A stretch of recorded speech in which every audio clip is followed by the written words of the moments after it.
With goalkeepers, left backs, and centre backs out of the way, those of you who are keeping up with our current positional series will have known that right backs were up next. Somewhat to my surprise, this has probably been the most controversial series we have done yet, but maybe I shouldn't be so surprised given that it concerns only high profile players that everyone is familiar with, has an opinion on, and those opinions are often influenced by the clubs people support. Rest assured, the club I support have about as much chance of featuring in this series as Phil Bardsley, so there's no bias on my part. Right, I got told off for rambling in the introduction last time out, so without further ado, here are my views on the 7 best right backs in world football. Aaron Wan-Bissaka. We start with the least well-known player to feature in this entire series, well, outside of England at least, in the form of Aaron Wan-Bissaka. Now, I had to think long and hard about whether or not to include Wan-Bissaka over the players who will feature in our honourable mentions, partly because he is so inexperienced and hasn't played any European or international football, and partly because I always seem to say Wan-Bissaka instead of Wan-Bissaka when pronouncing his name, for some unknown reason. Anyhow, I have to pick the players who I think are the best in the order I truly believe in, regardless of how popular it's likely to be, and there has been no better fullback in purely defensive terms over the last 12 months in the Premier League than Aaron Wan-Bissaka. Although the Crystal Palace man previously played on the wing in youth football, it's his defensive solidity that has really made him stand out since making his Premier League debut in February 2018. I think Joel Ward is a thoroughly capable top-flight fullback, but Wan-Bissaka's brilliance has restricted him to the bench.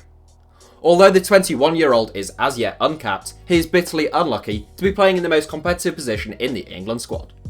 Since breaking into the Crystal Palace side, he has been much more dependable than Kieran Trippier at Tottenham and more formidable defensively, albeit a little less threatening going forwards, than Trent Alexander-Arnold at Liverpool, and Palace fans have a right to feel that there may be a bit of big club bias involved in his lack of call-up. Santiago Arias. Atletico Madrid have the most competitive right-back position in world football, probably followed by Barcelona, with Santiago Arias and Juanfran competing for a starting berth. As a rule, Diego Simeone will tend to go for Juanfran as the more defensive option, and Arias if he wants to have a little bit more invention and penetration going forwards. In truth, although different sorts of fullbacks, there isn't a great deal to split them talent-wise. Simeone has edged towards Arias for the big games this season, and we tend to do the same. The 27-year-old Colombian international joined Atletico from PSV in the summer, and he has registered 27 appearances in all competitions. A good runner who loves to get forward, Arias' defensive nous should come on leaps and bounds alongside the likes of Diego Godin and Jose Jimenez, and under the tutelage of Diego Simeone. Kyle Walker. Played at centre-back at the World Cup, a position which really doesn't get the best out of him, I have no doubt Kyle Walker's inclusion in 5th place will divide opinion both in favour and against the England man. Sensational for Manchester City last season, and so quick to pick up on the way in which Pep Guardiola likes his fullbacks to play, some began to describe him as the best right-back in the world.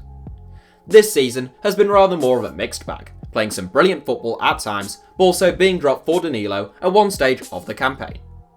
The £50 million man has since reasserted himself as Guardiola's go-to fullback though, and he's such a handful on his day.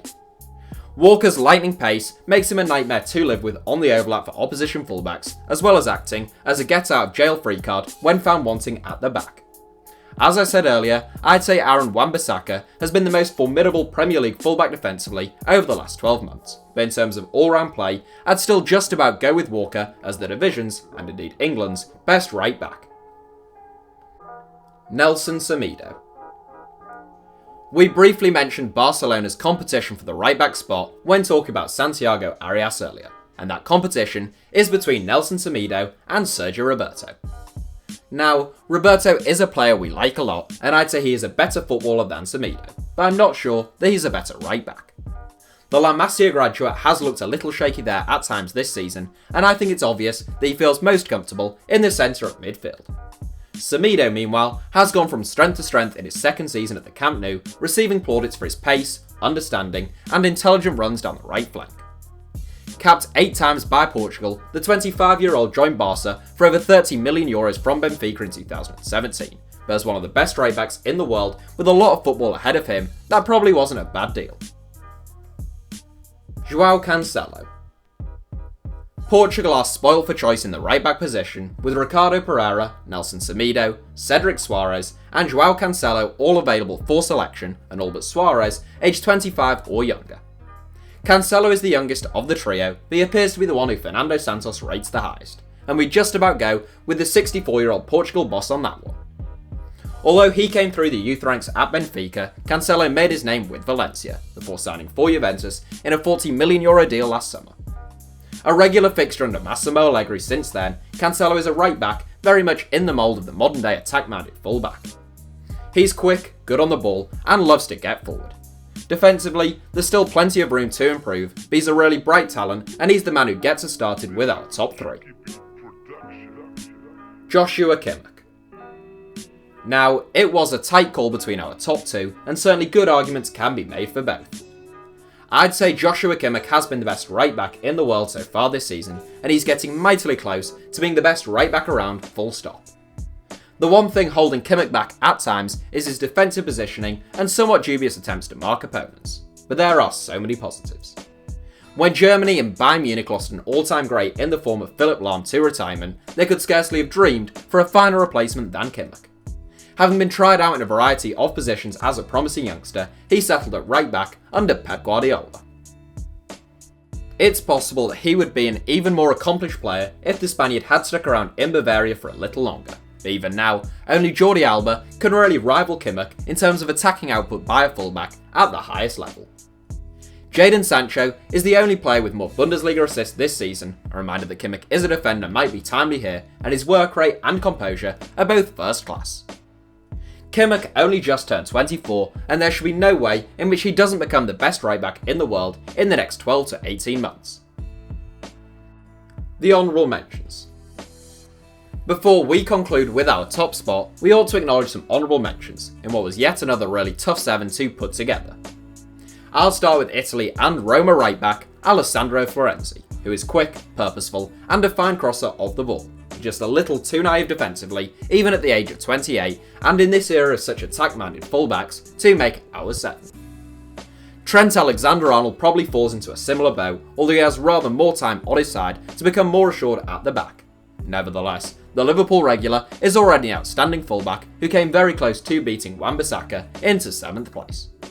Staying in the Premier League, we could mention the likes of Kieran Trippier, who had a brilliant World Cup but his latest standards dropped this season, Ricardo Pereira, who we mentioned earlier, and even the likes of Pablo Zabaleta and Man City backup Danilo. In Spain, there is Danish international Daniel Voss at Valencia, who can play in just about every position on a football pitch, but looks like one of the best right-backs in La Liga when played there. There's also Nacho at Real Madrid, Juanfran at Atletico, and indeed Šime Vršelko, who is contracted to Atletico but is currently on loan and out injured at Inter Milan. Other players we must give quick mentions to include the likes of Dani Alves and Thomas Meunier at PSG, El Said Hussein at Napoli, Sergio Roberto at Barca, if one calls him a right back, along with Mario Fernandes, Daniel Caligiuri, and Diego Dalla. We're bound to have missed some there, and of course we can't acknowledge every decent right back on the planet, but please do let us know your top 7s in the comments. Remember, it's based neither on current form nor on past glories, but simply on ability. If you enjoyed the video, do let us know, since it tends to only be the angry people who bother to comment at times. Right, here is your top spot. Dani Carvajal.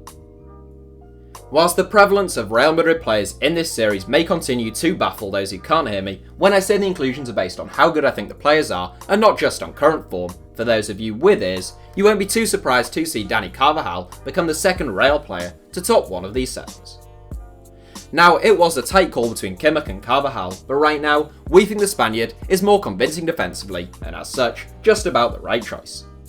Despite being Real Madrid's first choice right back for the last 5 seasons, making more than 200 appearances, and winning 4 Champions League trophies as a remarkably assured and consistent right back, Carvajal has never really attracted a great deal of fanfare or plaudits.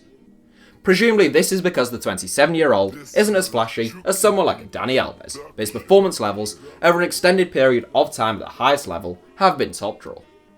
Joshua Kimmich is the more technically gifted footballer, and that's why we think he should eventually exceed Carvajal, but at the time of this recording, Carvajal deserves top spot.